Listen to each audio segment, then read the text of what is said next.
Christmas ஸ்பெஷலாக easy and சிம்பிளாக soft and ஸ்பாஞ்சியாக ஒரு கேக் பண்ண போகிறோம். என்னென்ன இன்க்ரீடியன்ட்ஸ் தேவைங்கிறது பார்த்துடலாம். வறுக்காத ரவை 1 கப் எடுத்துக்கலாம். அரை கப் சர்க்கரை, அதில் 1/3 கப் பால் எடுத்துக்கலாம். ஒரு 1/4 கப் கர்ட் எடுத்துக்கலாம்.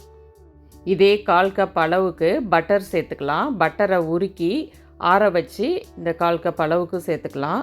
பட்டர் சேர்க்க விருப்பம் இல்லாதவங்க 1/4 கப் ரிஃபைண்ட் ஆயில் சேர்த்துக்கலாம். நான் இன்றைக்கி பட்டர் சேர்த்து தான் பண்ண போகிறேன். இப்போது ஒரு இன்க்ரீடியன்ஸாக மிக்ஸி ஜாரில் சேர்த்துடலாம். என்னென்ன இன்க்ரீடியன்ஸ் என்னென்ன மெஷர்மெண்ட்டில் சேர்க்குறோங்கிறத டிஸ்கிரிப்ஷனில் கொடுத்துருக்கேன், ஸ்க்ரீன்லேயும் கொடுத்துருக்கேன், செக் பண்ணி பார்த்துக்கோங்க. கிறிஸ்மஸ் ஸ்பெஷலாக அடுத்தது என்ன ரெசிபி போடலாங்கிறத கமெண்ட்ஸில் சஜஸ்ட் பண்ணுங்கள். எந்த ரெசிபியும் சிம்பிளாக ரொம்ப ஈஸியாக எப்படி பண்ணலாங்கிறத பார்க்குறதுக்கு நம்ம சேனலை மறக்காமல் சப்ஸ்கிரைப் பண்ணிக்கோங்க. எல்லா இன்க்ரீடியன்ஸையும் சேர்த்த பிறகு உருக்கி ஆற வச்ச பட்டரையும் சேர்த்துக்கிறேன்.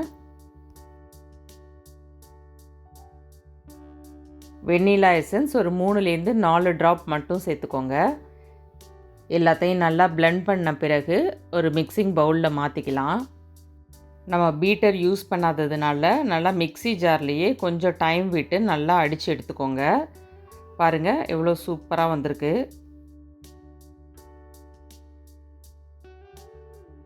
ரெடி பண்ண பேட்டரை மூடி போட்டு ஒரு 20 மினிட்ஸ்க்கு அப்படியே வச்சுடுங்க. 20 மினிட்ஸ்க்கு பிறகு எடுத்து பார்க்கும்போது ரவை நல்லா ஊறி நல்லா திக்காக இருக்கும். இதில் அடுத்ததாக நம்ம சேர்க்க போகிறது 1 டேபிள் ஸ்பூன் பேக்கிங் பவுடரும் 1/4 டீஸ்பூன் பேக்கிங் சோடாவும் சேர்த்துக்கலாம். சேர்த்த பிறகு அதையும் நல்லா மிக்ஸ் பண்ணி விட்டுக்கோங்க. பேக்கிங் பவுடர், பேக்கிங் சோடா எல்லாம் பேட்டரோட நல்லா கலந்த பிறகு இப்போது கேக் மோல்டில் இதை மாற்றிக்கலாம். கேக் பண்ணுற கன்சிஸ்டன்சிக்கு பேட்டர் பர்ஃபெக்டாக ரெடி ஆகிடுச்சு. இப்போது கேக் மோல்டில் கொஞ்சமாக எண்ணெயை க்ரீஸ் பண்ணிக்கலாம். ஒட்டாமல் வரத்துக்காக தான் நம்ம ஆயிலை க்ரீஸ் பண்ணுறோம். இதுக்கு மேலே பட்டர் பேப்பர் வச்சுக்கிறேன். பட்டர் பேப்பர் இல்லாட்டினாலும் நீங்கள் எண்ணெயை க்ரீஸ் பண்ணதோடையே நம்ம பேட்டரை சேர்க்கும் போதும் கேக் நல்லாவே வரும்.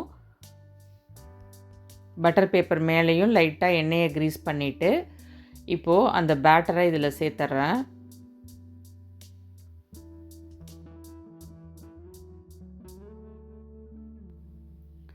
பேட்டரை ஃபுல்லாக சேர்த்த பிறகு லைட்டாக அந்த மோல்டை டேப் பண்ணிக்கலாம். அப்போ தான் ஈவனாக எல்லா இடத்துலையும் ஸ்ப்ரெட் ஆகும்.